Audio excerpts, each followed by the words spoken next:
तो उसके परिप्रेक्ष्य में मैं ये सवाल पूछ रहा हूं कि कथनी और करनी में क्या फर्क है? जी, जैसा कि आपने अभी बोला कि बटेंगे और कटेंगे। बटेंगे हम लोग जो हिंदुओं की, मैं आपको बता दूं, हिंदू में बहुत सारी जातियां हैं। ठीक है, हिंदू में जैसे अगर हम मुस्लिम कम्युनिटी को देखें, आप लोग एक एक ही चीज पे लिमिटेड हो, आप लोग इस्लाम को मानते हो, एक ही आपके लिए एक ही जो है अल्लाह है आपके।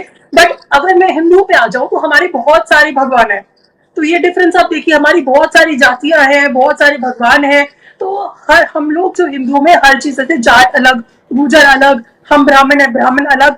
तो ये भी आप इस एंगल से भी देखिए कि अगर योगी जी ने क्या गलत कहा, अगर उन्होंने ये कहा कि अगर हम सारी जातियां साथ में रहेंगी तो यूनिटी देश की बढ़ेगी। और वैसे भी मैं आपको बता दूं कि जब तक मैं जो मैं हिंदू मैं है, कनिका, हिंदुओं ने, मैं ये कह रहा हूं कि उन्होंने गलत नहीं कहा। एक सेकंड बिलाल, आपके पास आएंगे। मैंने ये कहा कि उन्होंने गलत नहीं कहा। अगर उन्होंने सही कहा तो फिर वो जमीनी स्तर पे क्यों नहीं दिखता है? मैंने दो एग्जाम्पल भी दिए हाँ ना। बिल्कुल दिखता है, बिल्कुल दिखता है। आप एक मुद्दा क्यों उठा के आप देखिए, बिल्कुल ये दिखता है सर, आरोप है क्यों अवधेश जमीनी स्तर प्रसाद पे जी, नहीं दिखता? अवधेश आर प्रसाद जी को आरएसएस ने दीपोत्सव में नहीं सपोर्ट बुलाया किया, गया, वो अयोध्या के सांसद हैं। आरएसएस ने और ये सपोर्ट आरोप किया है कि वो है, सिर्फ और बिल्कुल सिर्फ दिखता है सर। पारसी समुदाय से आते हैं, इस वजह से नहीं बुलाया गया। ये आरोप है। नहीं देखिए, अगर आप पारसी समुदाय की अगर आप बात करें या आप क्रिश्चियनिटी की भी बात करें, वो लोग तो वैसे भी हमारे जो भगवान है या हमारी जो ट्रेडिशन है या कस्टम है वो तो बिल्कुल अलग है। पारसियों के तो बिल्कुल अलग है और पासी, हिंदुओं पासी के मैंने बिल्कुल कहा, अलग है। पासी समुदाय। हाँ जी, उनके बिल्कुल अलग है सर, उनके कस्टम ट्रेडिशंस अलग हो सकते हैं। आप हमारी कस्टम है ट्रेडिशंस तो हिंदू देखिए। ना।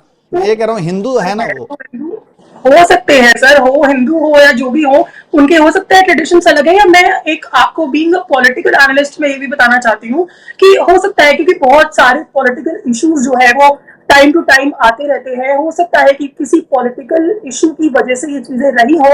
बट एक एग्जाम्पल को उठा के ढिंडोरा पीटा जाना ये बिल्कुल गलत है। अगर आप ग्राउंड लेवल की बात करें तो हम एक पहल कर रहे हैं इस चीज की। और ये अगर मैं ये कहना चाहती हूँ कि अगर हमारी तरफ से पहल है तो ये गलत नहीं है, इसमें प्रॉब्लम क्या है?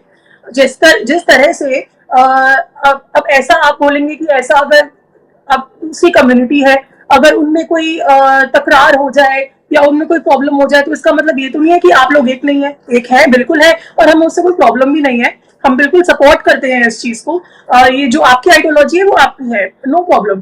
बट अगर हिंदू यूनिटी की बात की जा रही है तो मुझे नहीं लगता कि इसमें प्रॉब्लम होनी चाहिए कोई ना कोई। ठीक है बिलाल।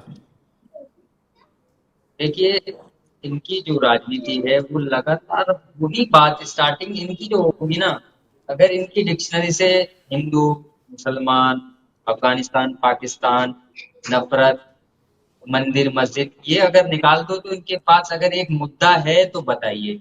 देश के प्रधानमंत्री से लेके इनके जितने भी चीफ मिनिस्टर हैं सिर्फ और सिर्फ यही बयानात दे रहे हैं। लेकिन ये क्यों नहीं समझ रहे कि राहुल गांधी जो है वो नफरत के बाजार में मोहब्बत की दुकान खोलने की बात करें। जो नफरत इन्होंने पैदा कर दिया आज से 11 साल 10 साल हो चुके हैं, लगातार यही नफरत की बात कर रहे हैं। तो उस नफरत को खत्म करने के लिए एक यात्रा निकाली गई थी, भारत जोड़ो यात्रा, जिसमें हर एक इंसान से मिला गया था, हर एक नागरिक से मिला गया था, चाहे वो हिंदू हो, मुसलमान हो, सिख हो, ईसाई हो, चाहे वो दलित हो। हर एक पार्टी के एक नागरिक से मिलने का काम राहुल गांधी जी ने किया और उनसे ये कहा कि हम ना डरेंगे, ना किसी को जो डराने वाले लोग हैं उनसे भी नहीं डरेंगे। लेकिन ये क्या है, कटेंगे बटेंगे। अरे ये पढ़ाई की बात नहीं करेंगे, कटेंगे बटेंगे नहीं, जितना हम देश में तरक्की करेंगे उतना आगे बढ़ेंगे। ये बात नहीं किसी ने बोली। लेकिन कटेंगे बटेंगे का मतलब क्या है इनका, कि हिंदू मुसलमान को बांटो और देश के अंदर राजनीति करो और मुद्दे सिर्फ यही रहेंगे। मंदिर रहेगा मुद्दा और यही मुद्दे रहेंगे। तो हमने तो ये कहा कि डेवलपमेंट की कोई एक बात की हो, चाहे वो उत्तर प्रदेश के चीफ मिनिस्टर के मुंह से बता दीजिए कि हम इतना काम कर रहे हैं, एजुकेशन के लिए हम कर रहे हैं, महिला सुरक्षा के लिए कर रहे हैं। हमने जो वादे किए थे झूठे झूठे बुलेट ट्रेन, अभी तक शायद मेरे ख्याल से 10,000 लोग, पता नहीं कितनी आ गई, कितने लेकिन हजार बिलाल, करोड़ बिलाल, लोगों को उन्होंने रोजगार दे दिया। आरोप तो आपकी वो पार्टी के झूठे ऊपर भी ये वादे जो लगता है ना। रहा है बिलाल। आरोप तो आपकी जी। पार्टी के ऊपर भी ये लगता रहा है कि आप भी तो डराने का काम करते हैं कि अगर बीजेपी आ जाएगी तो ये हो जाएगा, दंगा हो जाएगा, फसाद हो जाएगा, ना जाने क्या क्या हो जाएगा। आपने भी तो डराने का काम किया है शुरू से।